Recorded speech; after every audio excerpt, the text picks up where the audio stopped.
Shalom, amados, bem-vindos a Yom Kippur 2026. Hoje nós vamos falar sobre o Messias, nosso sumo sacerdote. Essa é a festa do perdão, o maior de todos os Shabbats.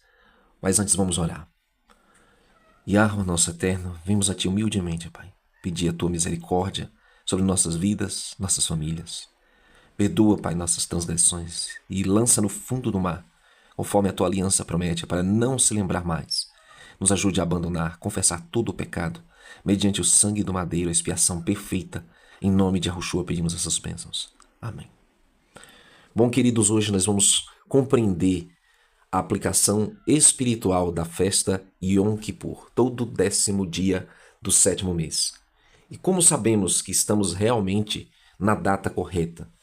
Este ano o Criador confirmou essa festa, esse mês, por meio de um eclipse solar antes do início do mês da lua nova, que também foi uma festa, a festa do alarido, a festa das trombetas, Yom Teruah, no primeiro dia. E para você compreender o nosso calendário, você deve se basear somente na Bíblia, não olhar para o calendário gregoriano e seguir exatamente a cronologia que a Bíblia nos apresenta. Então, se o primeiro dia é festa do alarido, trombetas, naturalmente o 7º dia será Shabat, como foi agora na última quarta-feira. Agora, pessoas seguem diversos calendários, inclusive calendários lunares, que colocam Shabat no 8º dia. O que está errado? Por quê, meus amados? Porque a Bíblia diz claramente que é no 9º dia que você terá Yom Kippur, do pôr do sol do 9º dia ao pôr do sol do 10º dia. Então não existe 9º e 10º sem o 7º Shabat. Não existe Shabat, o 7º, sem o primeiro dia sendo contado, sem o acréscimo de mais um dia. Então estamos exatamente seguindo o calendário correto do Pai. 10º dia Yom Kippur, hoje, é o dia da expiação, o dia da cobertura, o dia da restauração, uma prefiguração do juízo final que irá dar o veredito justo ao culpado. Então nós temos a lua crescendo aí conforme a ilustração, e qualquer pessoa em qualquer parte do mundo, mesmo sem muita instrução de formação acadêmica, pode compreender esse calendário. Então chegamos no 14º, que será um Shabat, e o 15º, que é a festa das cabanas, onde a lua estará na fase plena, cheia, e onde também seremos favorecidos com mais uma confirmação do céu.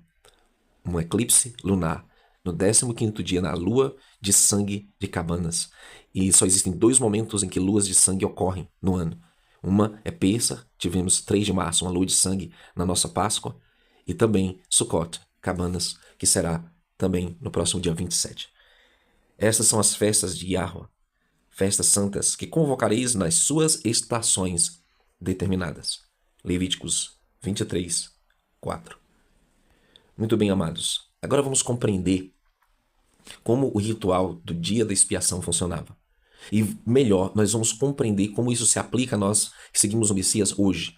Qual a diferença de um judeu ortodoxo guardando essa festa para nós que estamos aqui hoje em jejum, contrição de espírito, confissões e também a esperança de sermos plenamente restaurados e totalmente perdoados dos nossos pecados.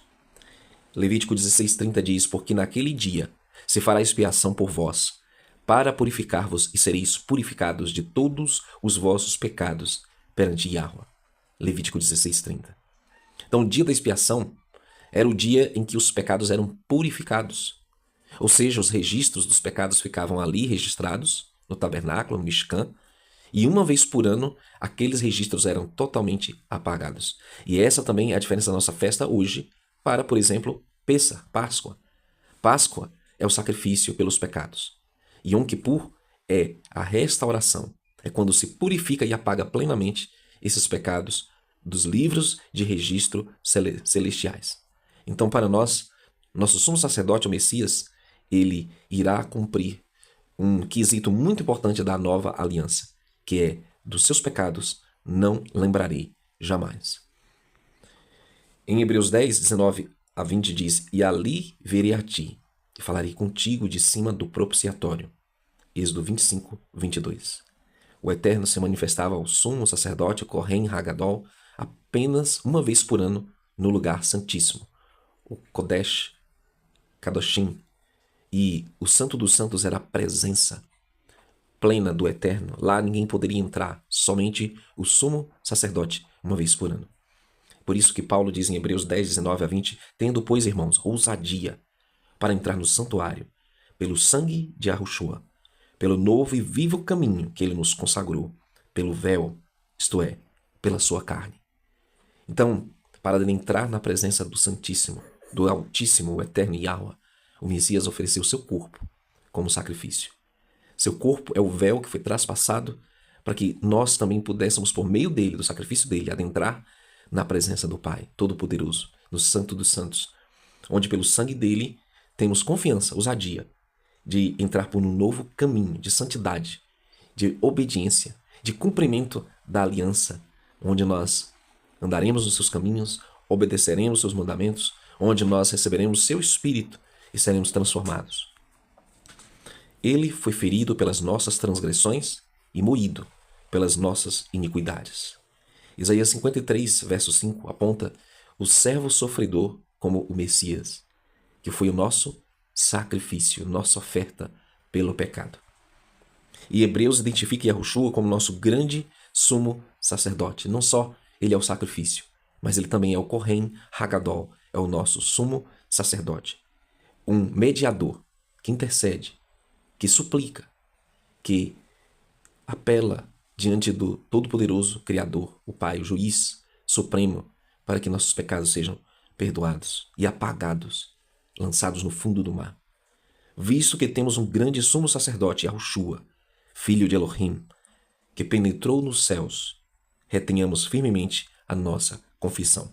Hebreus 4, 14. Então Yahushua está lá no céu, agora, olhando por nós.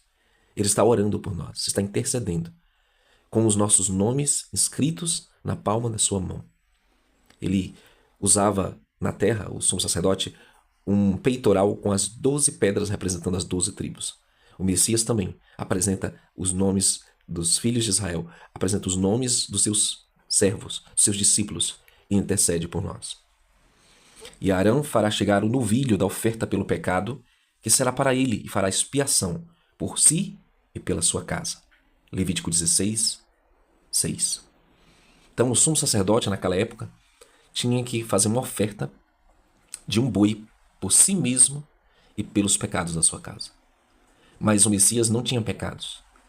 Ele não precisava oferecer sacrifício pelos seus próprios pecados.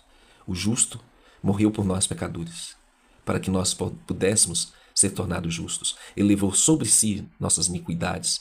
Hebreus enfatiza exatamente esse contraste, porque nos convinha tal sumo sacerdote, santo, inocente, imaculado, separado dos pecadores. Hebreus 7, 26. Então nosso Salvador, ele nunca foi culpado de transgressões e ainda assim se ofereceu como sacrifício, para que ele também fosse sumo sacerdote para compreender nossas dores, nossas fraquezas, nos livrar da condenação, da morte eterna. Ele não precisava de outro sacrifício, ele é o sacrifício perfeito e o sumo sacerdote perfeito. Hoje contemplamos nosso sumo sacerdote, nosso sumo sacrifício, o Messias no céu, intercedendo por nós diante do trono, do propiciatório. No serviço de Yom Kippur, o sumo sacerdote vestia roupas simples de linho. Vestirá ele a túnica santa de linho. Levítico 16:4. Em vez das vestes sacerdotais mais ornamentadas, associadas ao ofício do sumo sacerdote, naquele serviço ele se apresentava vestido de linho. Eles amarravam uma corda no pé do sumo sacerdote, porque caso seus pecados não fossem perdoados, ele era fulminado e tinha que ser arrastado pela corda no pé. E naquele dia havia uma posição de humilhação do sumo sacerdote diante do Eterno, de submissão, onde ele iria interceder pelos pecados do povo e ia de forma humilde. Assim também Yom Kippur aponta a sombra para o Messias, a nossa realidade hoje. O que era símbolo no santuário terreno encontrou seu cumprimento no Mashiach. Do santuário terreno ao coração do Pai, da humilhação do sumo sacerdote à humilhação do Messias. Ele se humilhou para que fôssemos exaltados. Ele se esvaziou para que fôssemos cheios, Como Paulo escreveu antes, esvaziou-se a si mesmo, tomando a forma de servo. Filipenses 2:7. Então Levítico 16:8 declara: E Arão lançará sorte sobre os 2 bodes, uma sorte por Iahua e outra sorte por Azazel. E aqui está o mistério dos 2 bodes. Um bode, chamado de o bode que era a expiação, é o bode expiatório, e outro bode que era chamado de emissário, ou bode Azazel. E nós entendemos nessas 2 representações uma figura que simplesmente aponta também para o Cordeiro, que é o sacrifício pleno, o Messias, cujo nome era La Yahua, para Yahua. Ele era morto como oferta pelo pecado. Depois degolará o bode da oferta pelo pecado, que será para o povo, e trará o seu sangue para dentro do véu. Levítico 16:15. Então a sorte era lançada, um dos bodes se tornava oferta pelo pecado do povo, e aquele sangue era levado para dentro do santuário, no lugar santo dos santos, onde por 7 vezes ele gotejava, aspergia gotas de sangue, 7 vezes representando a purificação do santuário do povo, perfeita, plena, onde todos os registros eram transportados, eram apagados para aquele sangue expiatório. Então o segundo bode era uma representação de Azazel, os anjos caídos, onde aquelas culpas, aquelas transgressões eram transferidas ali para fora do tabernáculo. O próprio tabernáculo deveria ser purificado. Eu estava lendo o livro de Enoque essa semana. Ele fala que Azazel é levado para o deserto, preso, e uma representação do juízo final também sobre os anjos caídos. Sombra do ritual, um cumprimento do Messias. O sangue que era levado ao santuário terreno aponta para o sangue do Messias, que entrou uma vez por todas no verdadeiro santuário celestial. Nem por sangue de bodes e bezerros, mas por seu próprio sangue, entrou uma vez no santuário. Hebreus 9:12. O sangue do Messias é superior. Não apenas entrou no santuário terreno, mas no santuário celestial, e o fez uma vez por todas. Então, quando é que o Messias entrou no Santo dos Santos? Quando ele ascendeu aos céus após a sua morte. Não como a teologia adventista ensina, que ele entrou em 1844 no lugar santíssimo para ali fazer uma espécie de juízo investigativo. Não existe isso. Ele entrou de uma vez por todas no lugar santo, diante do Eterno, e ele vive interceder por nós. E ele, então, voltará para dar a recompensa, o veredito, como o sumo sacerdote saía do lugar santíssimo e apresentava diante do povo a resposta do Pai, a aceitação do perdão e da redenção de todos os pecados. Em Levítico 16:14 diz que o sangue era aspergido sobre e diante do caporete, do propiciatório, quer dizer, cobertura, cobrir os pecados, restaurar. Debaixo daquele lugar estava a arca contendo as tábuas da aliança. Temos então uma imagem poderosa. A lei testemunhava contra o pecado, mas o sangue da expiação estava entre a presença divina e a transgressão do homem, ao qual Elohim propôs para a propiciação pela fé no seu sangue. Romanos 3:25. Então, em nenhum momento apresentamos nossas justiças, apresentamos diante do Pai nenhuma justificativa às transgressões dos seus mandamentos. Reconhecemos a transgressão da sua lei e que precisamos do sangue do madeiro para nos cobrir, para nos purificar de todos os pecados, as justiças do Messias no lugar das nossas iniquidades. E assim, amados, ao contrário do que dizem que a lei foi abolida, é mais uma prova cabal de que Yom Kippur aponta para uma lei quebrada, mas aponta também para a expiação completa, no sangue do madeiro, que nos purifica das nossas faltas contra o próximo, contra o Pai, de pecados que talvez nem tenhamos conhecimento, e também de toda culpa e de toda lembrança do pecado. E Yahushua é o nosso caporete, a propiciação perfeita. Pelo seu sangue temos acesso ao Pai. Yom Kippur é purificação total, é restauração. Não era apenas o povo que recebia expiação, o próprio santuário era purificado. Assim, fará expiação pelo santuário por causa das imundícias dos filhos de Israel e das suas transgressões, segundo todos os seus pecados. Levítico 16:16.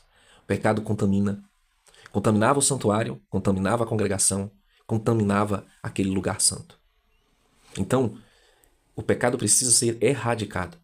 Por isso que Yom Kippur aponta para a vinda do Messias, a instauração do reino dele, quando o pecado não mais existirá. Quando estaremos livres da presença e do poder do pecado, o poder das tentações. E por isso Yom Kippur aponta não apenas para perdão, mas para purificação. Daniel utiliza uma linguagem semelhante ao anunciar uma grande obra redentora para extinguir a transgressão, dar fim aos pecados, expiar a iniquidade e trazer justiça eterna. Daniel 9, 24. Yom Kippur purifica o povo e o santuário. O dia da purificação é uma sombra da purificação perfeita do Messias e da restauração plena. E Arão porá ambas as suas mãos sobre a cabeça do bode vivo, e sobre ele confessará todas as iniquidades dos filhos de Israel. Levítico 16, 21. Então, Arão saía daquele lugar e colocava as mãos sobre o bode Azazel, representando uma transferência de culpa. Veja, isso aqui não representa expiação. Expiação é o Messias, mas uma transferência de culpa para essa entidade que era levada ao deserto. Alguns diziam que no deserto ele era tirado de um precipício, demonstrando que era para ser levado fora do arraial aos pecados, demonstrando que para o deserto, para a prisão, para o abismo, para as profundezas será lançado os pecados dos filhos de Israel que aceitam o Messias. Um rito profundamente significativo. Arão representava o povo diante de Yahweh. A confissão transferia a culpa. Yahweh era justo e o pecado era levado para longe. Depois, assim, aquele bode levará sobre si todas as iniquidades deles, a terra solitária. Levítico 16, 22. Ele era enviado para longe, para a terra solitária, o deserto, representando a libertação e o perdão pleno. Um símbolo de perdão completo e definitivo, o pecado foi levado para longe e o povo foi purificado. Por isso, Yahushua é o nosso verdadeiro, Yahushua é o nosso sumo sacerdote, a expiação plena que nos livra da presença e do poder do pecado. Humilhai-vos diante de Yahweh, ele vos exaltará. Tiago 4, 9 e 10. Senti as vossas misérias, e lamentai, e chorai. Converta-se vosso riso em pranto, vosso gozo em tristeza. Humilhai-vos perante Yahweh, o soberano, e ele vos exaltará. Nesse dia é um dia de reconhecer nossas misérias, lamentar nossos pecados, humilhar-se diante do Eterno, para que sejamos exaltados. Muitos cristãos hoje questionam a necessidade de guardar Yom Kippur, que é uma festa perpétua, segundo o que diz Levítico 16. Mas a verdade, amados, é que, assim como Paulo guardou Yom Kippur em Atos 26, mesmo estando em um navio romano, assim como as festas devem ser seguidas por todo o povo do Eterno e serão festas perpétuas por toda a eternidade, porque faremos ali uma comemoração, por exemplo, de cabanas no reino milenar, nós estaremos aqui relembrando uma memória, não só do sacrifício que foi oferecido, mas também daquele cumprimento final em que, na presença de Yahweh e do Messias Yahushua, que há de julgar os vivos e os mortos por sua manifestação e por seu reino. 2 Timóteo 4, 1. Representando o reino do Messias. Quando ele chega, o Kippur é completo. É nesse dia da vinda dele em que os justos recebem o veredito, culpado ou justo. Então os vivos e os mortos justos serão ressuscitados, transformados, e estaremos diante da presença do Messias, para nunca mais ser tentados, para nunca mais pecar. Ele virá em sua manifestação com glória, com poder, ele reinará em seu reino, com justiça e verdade. Prepare-se hoje para estar diante dele, naquele grande dia. Que nossos nomes estejam escritos no livro da vida do Cordeiro, em nome de Yahushua HaMashiach. Shalom, shalom, amados. Vamos continuar o jejum, nossa humilhação diante do Eterno, para que Ele nos mostre seu favor, sua graça. Até o próximo vídeo, se o Criador permitir.